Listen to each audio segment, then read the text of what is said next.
Hello दोस्त, मैं गीतकार शाकी आज आपके लिए लिख करके लाया हूँ। दर्द भरा गीत है, भोजपुरी में है। चलिए आपको सुनाते हैं। हमरो खुशी तहरा खुश करही में बा, हमरो खुशी तहरा खुश करही में बा, तहर खुशी भले जान हमारा मरही में बा, तहर खुशी भले जान हमारा मरही में बा।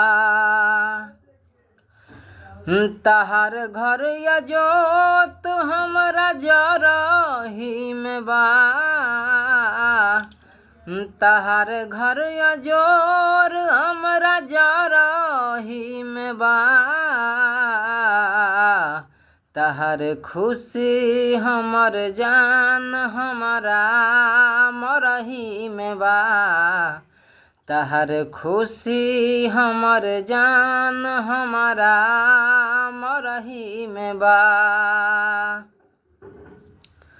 तो यह भोजपुरी गीत मोहन राठौर के ट्रैक पर है। बिरहा वियोग में तू जरे लुकिना इस ट्रैक पर है दोस्त। अगर यह गाना आपको पसंद आए तो हमसे यह फुल गाना ले सकते हैं। इसके लिए आपको जो चार्ज है वो चार्ज भेजना पड़ेगा और आपको व्हाट्सएप के ज़रिए से यह गाना दे दिया जाएगा। तो चलिए मिलते हैं अगली वीडियो में।